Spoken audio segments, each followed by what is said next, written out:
मधु। So friends, इस video में मैं आप सभी क्लास 10 स्टूडेंट्स को एक बहुत ही यूजफुल इंफॉर्मेशन बताना चाहती हूँ। तो देखो, क्लास 10th में अब आप एंटर कर चुके हो, आपकी क्लास 10th चल रही है, आपका पूरा पढ़ने का जो तरीका है वो टोटली चेंज हो चुका है। आपका एग्जाम अलग तरीके से कंडक्ट होगा, बोर्ड एग्जाम होगा एंड आप फर्स्ट टाइम अपना बोर्ड एग्जाम दोगे। तो बहुत जरूरी है कि आप सही सोर्सेज का यूज करो, सही तरीके से अपनी स्टडी करो। ओके, देखो आपको रट्टाफिकेशन वाला जो हमारा सिस्टम चल रहा था 9th क्लास तक, वो नहीं है। कंसेप्ट बेस्ड आपकी लर्निंग होनी चाहिए।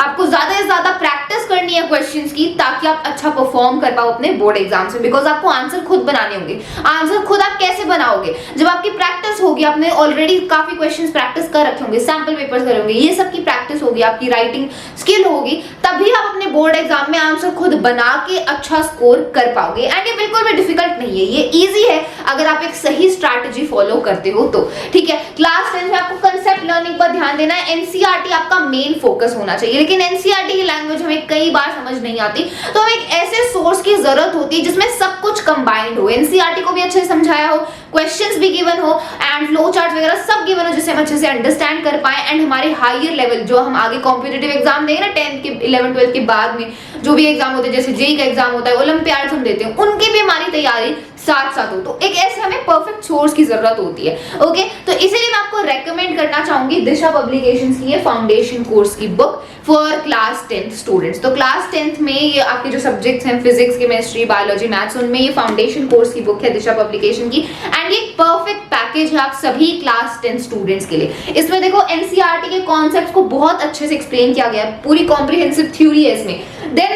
जो आपके कंसेप्ट्स हैं उनको अच्छे से एक्सप्लेन करने के लिए, उनको इजी करने के लिए फ्लो चार्ट्स हैं, मैप्स हैं, टेबल्स हैं, ठीक है, वो सब गिवन है ताकि आपकी अंडरस्टैंडिंग अच्छी हो। इलस्ट्रेशंस गिवन है, ठीक है। Then let's do activity section है जिसमें काफी सारे क्वेश्चंस गिवन है ताकि आप प्रैक्टिस कर पाओ। ठीक है, जो क्वेश्चंस गिवन है वो केस बेस्ड क्वेश्चन, एमसीक्यू, सारे तरह के क्वेश्चंस इंक्लूडेड है ताकि आपकी पूरी प्रैक्टिस हो जाए। ठीक है, आपकी बोर्ड एग्जाम की तैयारी होगी, उसमें जो केस बेस्ड क्वेश्चन है, एमसीक्यूज है, पीवाईक्यूज है, वो सब गिवन है, उससे आपकी बोर्ड एग्जाम की तैयारी हो जाएगी।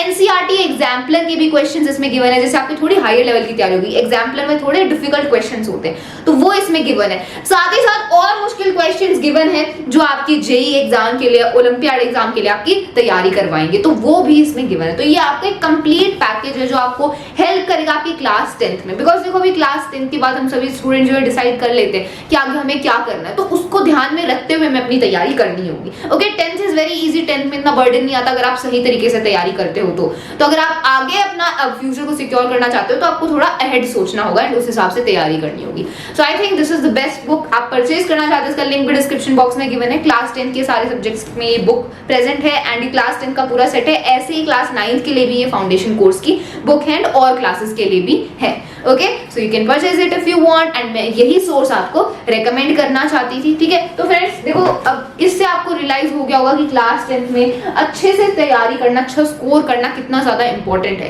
क्लास 10th में आप अच्छा स्कोर कर लेते हो ना, तो आपका एक कॉन्फिडेंस बिल्डअप हो जाता है, कि इमेज बन जाती है कि हाँ, मैंने पहले अपने बोर्ड एग्जाम में इतना अच्छा स्कोर किया था, इतनी अच्छी तैयारी करके। देन आप 11th 12th में है इजी फील करोगे अगर आपने क्लास 10th में पूरा अपना बेस स्ट्रॉन्ग कर रखा है, 100% तैयारी कर रखी है तो। बिकॉज 11th 12th में जैसे ही हम अपनी स्ट्रीम चूज करते हैं, हमें एकदम झटका लगता है जब बिल्कुल सिलेबस हार्ड हो जाता है। तो क्लास 10th में ऐसा कोई भी कॉन्सेप्ट नहीं होना चाहिए जो आपका वीक हो। एक पूरा आपका जो बेस है अगर वो स्ट्रॉन्ग है ना, तो आगे क्लासेस में जो भी आप बर्डन फील करोगे वो इतना ज्यादा नहीं होगा जो most of the students feel करते हैं। ठीक है, तो मेरी 12th हो चुकी है एंड मैं काफी टाइम से क्लास 10 को पढ़ा रही हूँ, तो मैं इसीलिए आपको ये सारी बातें बता रही हूँ। बिकॉज क्लास 10th में फ्रेंड्स नए नए आते हैं, उन्हें पता नहीं होता है। सो इट्स इंपॉर्टेंट कि आप एक सही स्ट्रैटेजी फॉलो करो। एनसीईआरटी आपकी मेन प्रायोरिटी होनी चाहिए, उसके बाद आप इन सोर्सेज का यूज कर सकते हो। Okay, so that's all for this video. I hope you found this helpful. Thank you so much.